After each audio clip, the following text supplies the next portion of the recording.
Literally 8 महीने पहले जब मैं कागुया-सामा के लास्ट कुछ बचे हुए चैप्टर्स पढ़ रहा था, तब मेरी नोटिफिकेशन फीड में एक न्यूज आती है दैट कागुया-सामा's authors another manga getting an anime adaptation, manga name Oshi no Ko, English translation my star. और अगर मैं कोई नॉर्मल मांगा रीडर होता तो शायद मैं उस मांगा के ऊपर रिसर्च करता और हो सकता है मैं उसे पढ़ भी लेता, but I didn't even bother to read the manga छोड़ो, I didn't even bother to read the full article. मैंने सिर्फ हेडिंग पढ़ी and I was be like अच्छी बात है, अकाकाज़ाका के लिए उसकी एक और मांगा को एनिमे अडेप्टेशन मिल रही है, sounds cool and all, but I don't have any expectations. Like I don't know why मुझे उस वक्त ऐसा लगता था कि अकाकाज़ाका की सक्सेस का रीजन ही है कागुया-सामा लव इज वॉर, जिसके लिए मैं अभी भी सोचता हूँ कि मुझे ऐसा क्यों लगता था। He was a great writer. सिर्फ इस वजह से नहीं लगता था कि कागुया-सामा बहुत ही ज्यादा हाईली रेटेड है माय एनिमे लिस्ट पे, बट एक्चुअली मेरे दिल में जो स्पेस कागुया-सामा लव इज वॉर के लिए है वो किसी भी एनिमे को या फिर मांगा को एकदम से नहीं मिल जाएगी out of the blue, and I was truly wrong.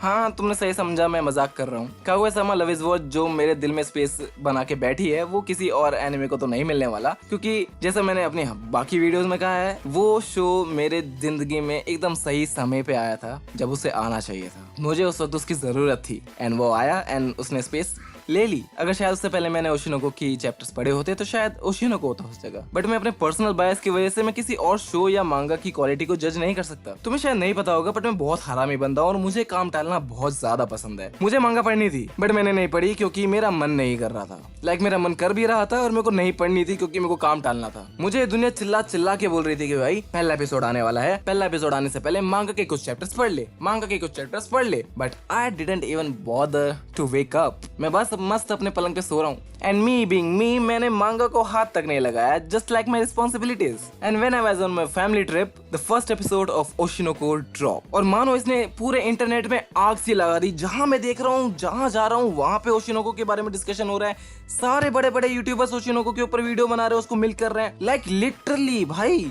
और मैं उस वक्त ट्रिप पे था तो मेरे पास मेरा वाईफाई भी नहीं था जिससे मैं कहीं भी किसी भी समय एनिमे डाउनलोड करके देख सकूं या फिर ऑनलाइन देख सकूं। So I used my brother's hotspot for it.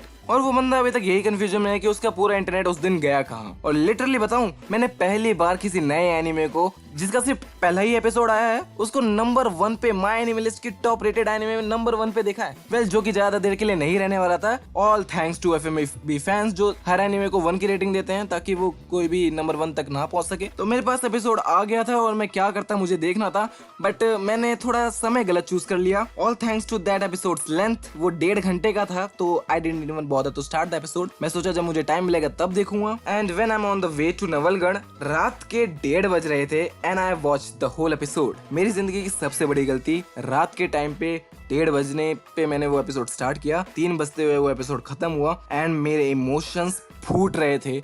मैं चिल्ला नहीं सकता था क्योंकि सब सो रहे थे उस वक्त गाड़ी के अंदर, सिवाय मेरे पापा गाड़ी चला रहे थे, दैट्स ऑल। जब मैंने एपिसोड देखना शुरू किया, I was turned by the beauty of animation. मुझे ऐसा लग रहा था कि एनिमेटर्स ऑल आउट चले गए। Like literally I can see the variety of different colour pallets in the one fucking frame. और उसका एक शॉट तो ऐसा था लिटरली जो बैटल शोनेन्स में नहीं होता। लिटरली बैटल शोनेन्स में एक टर्म यूज होती है, उसको बोलते हैं इम्पैक्ट फ्रेम। जब दो चीजें, पावरफुल चीजें आपस में क्लाइड होती हैं तो उसका इम्पैक्ट दिखाने के लिए एक चीज होती है, उसको बोलते हैं इम्पैक्ट फ्रेम। उसमें जितनी क्वालिटी नहीं होती ना उस शो के उस एक फ्रेम में उतनी क्वालिटी थी। और कैमरा एंगल्स के साथ जिस तरह खेला गया, आई वाज लाइक भाई बस करोगे यार, दिल पे दिल जीते जा रहे हो। ऐसी कैमरा की मूवमेंट्स मैंने सिर्फ एक टाइम पे देखी थी और वो है ड्रैगन बॉल काकारोट के कट सीन्स के अंदर। And during the first half ये पूरा शो आई होशिनोको को एक गॉडेस की तरह ट्रीट करता है और आपको सेल करने की कोशिश करता है उसकी क्यूट मूवमेंट और उसकी ब्यूटी, जिससे आप उससे अटैच हो जाओ, जो कि काफी ऑब्वियस था, किसी को भी पता चल जाता। But I am being dumb कि मुझे ऐसा लगा कि वो इस चीज को पुल ऑफ नहीं करेंगे जो मैं सोच रहा हूँ। तो मैंने वो चीज को सोचना बंद करने की कोशिश करी, बट वो चीज दिमाग में थी मेरे,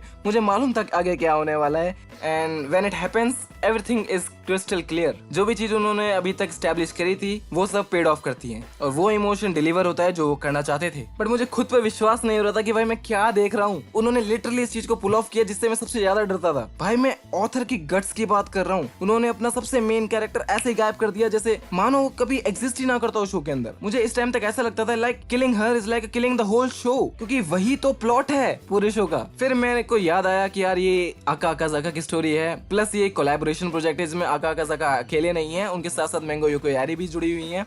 और अगर किसी को नहीं पता कि मैंगो युको यारी कौन है तो मैं बता दूं, स्कम्स विश की ऑथर का नाम है मैंगो युको यारी। मैं ओशिनोको जैसी स्टोरी को अकाकाजाका के हाथ में दे सकता हूँ बड़े आराम से, बट मैंगो युको यारी का मेरे को नहीं मालूम क्योंकि उन्होंने स्कम्स विश बनाई थी और मैंने स्कम्स विश देखी है और मेरे मन में अभी भी उसके लिए एक बैड टेस्ट है।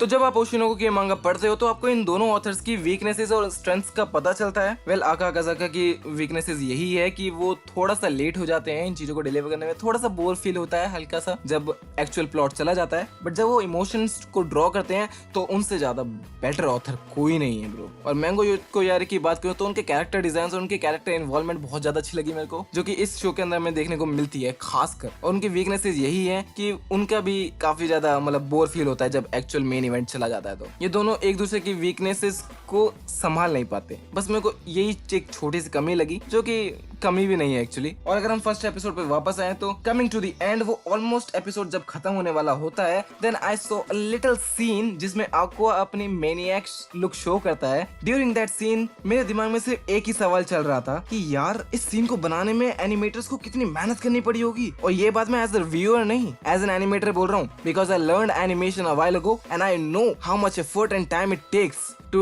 draw a single frame like that। मैं इस इंडस्ट्री में हूँ, मुझे मालूम है। For that all credit goes to Doga Kobo and their animators। यार बहुत मेहनत करी है एनिमेशन के अंदर उन्होंने। वेल, ये तो सिर्फ एक ओवरव्यू था एपिसोड 1 का, तो अब चलो थोड़ी सी बात कर लेते हैं ओशिनोको की मेन थीम के ऊपर। काफी लोगों को ऐसा लगता है कि ओशिनोको एक डिटेक्टिव और थ्रिलिंग स्टोरी है, but actually no it's not. वो सिर्फ एक स्टोरी का एक छोटा सा हिस्सा है। ओशिनोको एक्चुअली जापानीज एंटरटेनमेंट इंडस्ट्री के सारे सचों को सामने रखता है और आपको दिखाता है वो चीजें जो आप कैमरा के सामने नहीं देख सकते। बिहाइंड द कैमरा क्या चलता है, हाउ थिंग्स वर्कड। लाइक अगर आपको जे पॉप बहुत पसंद है, आपको आइडल शोज बहुत पसंद है, तो उसके पीछे की पॉलिटिक्स क्या है, उसके पीछे चीजें वर्क कैसे करती है, लाइक एक एनिमे कैसे बनता है, एक मांगा अडेप्ट कैसे होती है, उसमें कितनी सारी चीजें होती हैं, एक शो को क्रिएट करने में कितनी ज्यादा मेहनत लगती है, कितने ज्यादा लोगों का इन्वॉल्वमेंट होता है, जो कि आपको एज अ स्क्रीन पे जब आप शो देख रहे हो तो आपको ये सब चीजें रियलाइज नहीं होती। और यही सब चीजें ओशिनोको बताता है और ये आपको बहुत ही एक अच्छा इंसाइट देता है, डिटेल इंसाइट देता है। आपको पता लगता है कि भाई कितनी ज्यादा डार्क और पॉलिटिकल चीजें होती हैं बिहाइंड द सीन, जिसके लिए मेरे पास शब्द नहीं है। और ये शो आपको बहुत ही ज्यादा रियलिस्टिक अप्रोच से भी काफी सारे इवेंट्स को शो करता है, जिसके बारे में मैं इस वीडियो में बात नहीं करूंगा, वो किसी और वीडियो के लिए छोड़ देते हैं। That makes the show worth over $1 million। इसकी राइटिंग, इसके कैरेक्टर्स की एनिमेशन और इसका म्यूजिक सब कुछ एकदम टॉप नॉच है। और ड्यूरिंग माई वॉचिंग मैंने काफी सारे ओपिनियंस देखे, काफी सारे कमेंट्स देखे वीडियोस पे कि that this show is overrated as fuck, only first episode is good, show died after eyes, you know that what happened। तो पहले बात कर लेते हैं कि ओशिनोको क्या ओवररेटेड है। वेल, मैं कहना चाहूंगा कि अभी एक्चुअली नहीं, अभी ओशिनोको एक परफेक्टली रेटेड शो है जो कि ये डिजर्व करता है। पर जब अगर मैं बात करूं एपिसोड 1 की, जब वो पहली बार आया था तो हाँ वो थोड़ा सा ओवररेटेड था, बट ये बात मत भूलो कि आप ही वो लोग हो जो एक शो को ओवररेटेड और अंडररेटेड बना सकते हो। आपके हाथ में एक शो को रेट करना। अगर आपको कोई शो ओवररेटेड लगता है तो वो हो सकता है कि एक्चुअली ओवररेटेड ना हो, क्योंकि कुछ लोगों ने उसे रेट किया है, उनके लिए वो परफेक्टली रेटेड है। ये सब आपके हाथ में है, तो इसके बारे में कंप्लेंट करना बंद करो। और अगर मैं अपना ओपिनियन दूं over the success of the first episode is being too much,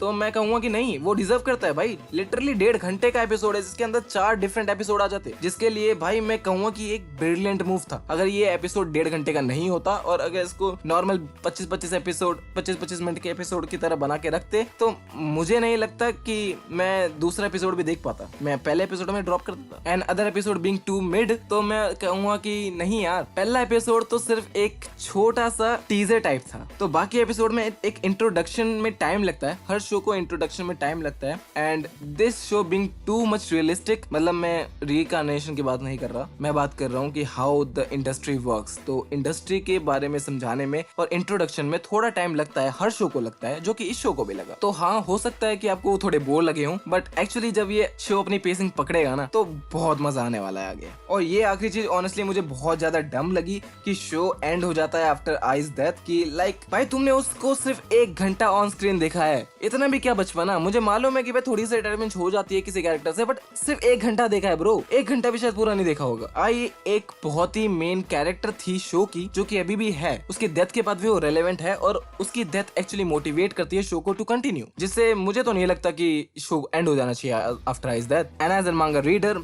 मैं आपको एश्योर करता हूँ कि आगे बहुत कुछ होने वाला है। सीजन 1 के एंड होते होते आप बिल्कुल भी रिग्रेट नहीं करोगे कि आपने ये शो देखा। तो मैं चलता हूँ अगली वीडियो बनाने, तब तक के लिए गुड बाय।